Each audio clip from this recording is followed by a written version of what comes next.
नमस्कार मंडळी, मी प्रियांका। आज पुन्हा एकदा आपण भेटतोय माझ्या नवीन रेसिपी सोबत। आज मी तुम्हाला अगदी पटकन घरात असणाऱ्या साहित्यापासून कैरीचं लोणचं कसं बनवायचं ते दाखवते। गेल्या आठवड्यात वटपौर्णिमेचं सामान आणायला बाजारात गेलेली। येताना 1 किलोची कैरी आणली। ती स्वच्छ धुवून कपड्याने पुसून घेऊन कापली। कापून बघितली तर ती आतून थोडी पिवळी झालेली। खरं तर लोणच्याची कैरी आतून पांढरी शुभ्र आणि करकरीत हवी, पण काही हरकत नाही, ही पण चालेल। मला थोडंच लोणचं बनवायचं होतं आणि ते सुद्धा घरात असणाऱ्या साहित्यापासून।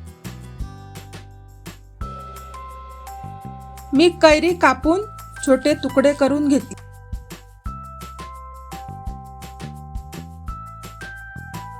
नंतर ते एका प्लॅस्टिकच्या भांड्यात काढून घेतले।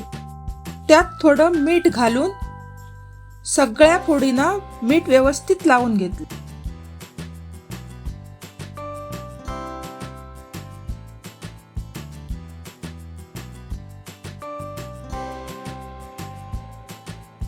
आणि भांड्यावर झाकण ठेवून दिले। दुसऱ्या दिवशी मिठात मुरलेली कैरी एका स्वच्छ सुक्या कपड्यात बांधून त्याचे सर्व खारट पाणी काढून टाकले। अगदी जमेल तेवढं घट्ट पिळून पाणी काढून घेतलं।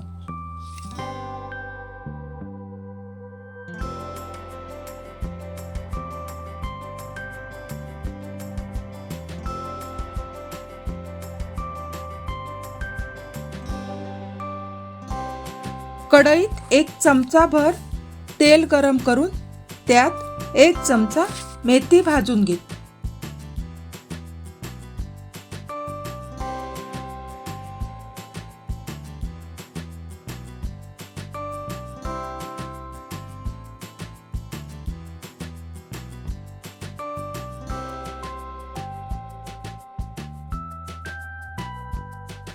नंतर त्याच तेलात हिंगाचे छोटे 4 खडे भाजून घेतले। हिंग चांगला फुलून आला पाहिजे हा।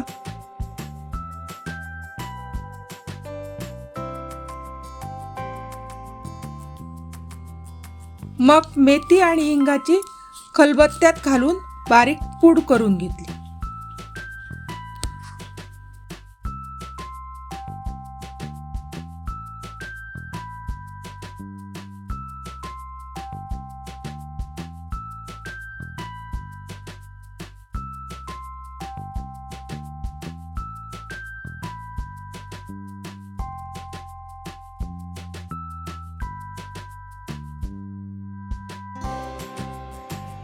नंतर कैरीत जराशी हळद टाकून मिक्स करून घेतली।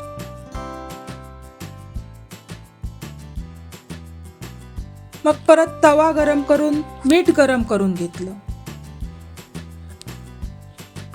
मीठ कोरडं केलं ना की लोणच्याला बुरशी येत नाही, मग ते जरा जास्त दिवस टिकतं।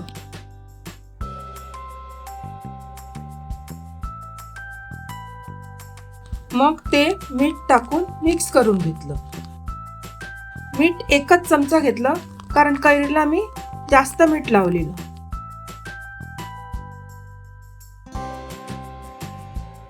नंतर हिंग आणि मेथीची पूड घालून परत मिक्स करून घेतलं।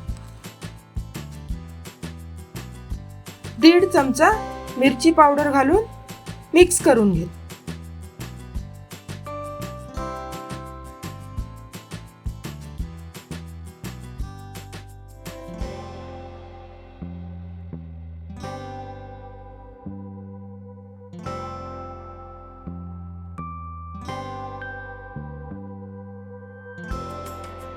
मग कढईत वाटी भर होईल एवढं तेल ओतून उकळून घेतलं।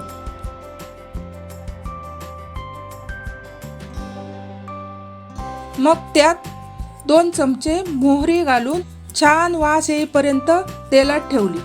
मोहरी चांगली फुटली तेव्हा तेल उतरून ते चांगलं थंड करून घेतलं, म्हणजे 3 ते 4 तास ठेवून दिलेलं।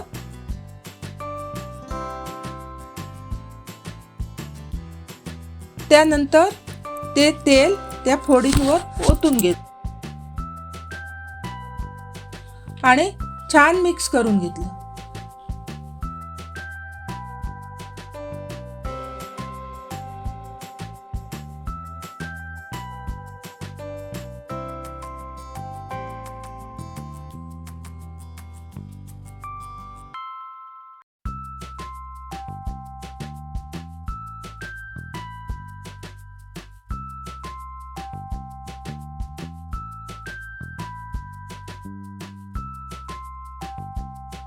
आणि मग लोणचं छोट्या बरणीत भरून ठेवलं.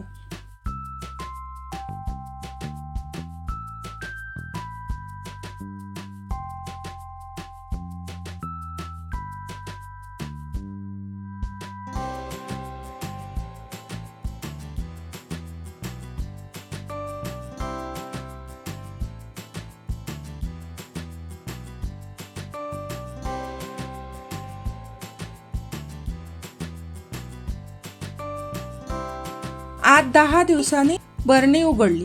लोणच्याचा छान वास दरवळत होता आणि बऱ्यापैकी मुरलं पण होतं. चव तर एकदम छानच लागली. आणखी पुढचे 8 दिवस जर शिल्लक राहिलं ना तर आणखीनच मुरलेलं असेल. Hope so.